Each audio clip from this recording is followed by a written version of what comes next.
रहीम अस्सलाम वालेकुम viewers, welcome to my YouTube channel. Viewers कैसे हैं आप? उम्मीद करता हूँ आप ठीक होंगे। वीवर्स आज मैं आपको डेलांजो 30 mg कैप्सूल का रिव्यू दूंगा जो मैदे की तेज़ाबियत, सीने की जलन, हार्ट बर्न, पेप्टिक अल्सर और एच वायलोरी के लिए बहुत ही मुफीद कैप्सूल है। डेलांजो कैप्सूल को किन कंडीशन में इस्तेमाल किया जाता है, इसके फ़ायदे और नुकसान क्या हैं, इसके कॉन्ट्राइंडिकेशन क्या है, ये सब कुछ मैं आपको वीडियो में बताऊंगा।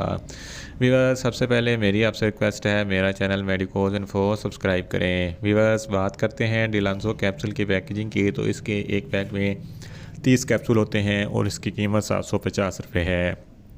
ये किसी भी मेडिकल स्टोर और फार्मेसी स्टोर से आसानी से मिल जाता है। वीवर्स अब बात करते हैं डेलांजो कैप्सूल की फार्मूलेशन की, तो इसकी फार्मूलेशन में डेक्सलेंसोपैराजोल 30 mg होता है और ये 60 mg की स्ट्रेंथ में भी दस्तयाब होता है। वीवर्स अब बात करते हैं डेलांजो कैप्सूल का सही तरीका इस्तेमाल और ख़ुराक की, तो डेलांजो कैप्सूल दिन में एक कैप्सूल 2 मरतबा इस्तेमाल कर सकते हैं, यानी कि एक कैप्सूल सुबह एक कैप्सूल शाम इस्तेमाल कर सकते हैं। कैप्सूल को खाना खाने से 15 से 20 मिनट पहले इस्तेमाल करना है, या आप अपनी कंडीशन या डॉक्टर की हिदायत के मुताबिक भी इस्तेमाल कर सकते हैं।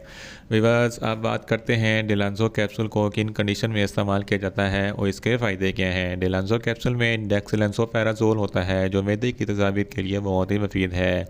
अगर आपके मैदे में बहुत ज़्यादा तेज़ाबियत है, इस कंडीशन में डेलांजो कैप्सूल बहुत ही मुफीद है। डेलांजो कैप्सूल मैदे की तेज़ाबियत को कम करता है। अगर आपको हार्ट बर्न होता है या सीने पर जलन होती है, तो इस कंडीशन में भी डेलांजो कैप्सूल बहुत ही मुफीद है।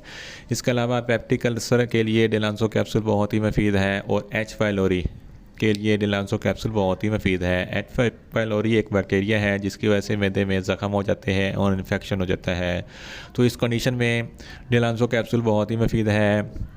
इसके अलावा गैस्ट्रोएसोफेजिक रिफ्लेक्स डिजीज़ यानी कि जर्ड एक ऐसी बीमारी है जब आप खाना खाते हैं तो खाना खुराक की नाली में आ जाता है, तो आपके सीने पे जलन होती है, आपको खट्टे मीठे डकार आते हैं, तो इस कंडीशन में भी डेलांजो कैप्सूल बहुत ही मुफीद है। अगर आपकी अंतड़ियों में कोई इन्फेक्शन है तो अंतड़ियों के इन्फेक्शन के लिए भी डेलांजो कैप्सूल बहुत ही मुफीद है।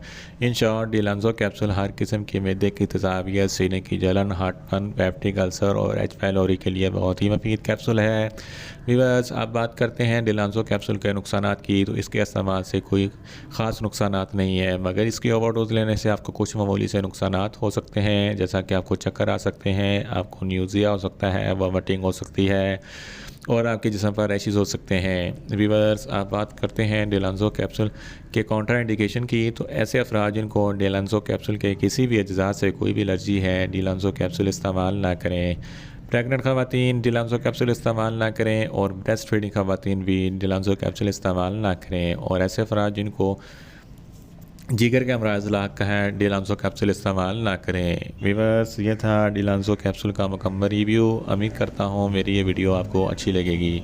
मेरी वीडियो को ज़्यादा से ज़्यादा लाइक करें, शेयर करें और कमेंट्स करें, और मेडिसिन के मतलब इन्फॉर्मेटिव वीडियो के लिए मेरा चैनल मेडिकोज इन्फो सब्सक्राइब करें और साथ में लगे बेल आइकन को लाजमी प्रेस करें ताकि मेरी हर नई वीडियो आप तक बर वक्त पहुँच सके। मिलते हैं एक नई इन्फॉर्मेटिव वीडियो के साथ। अल्लाह हाफिज़।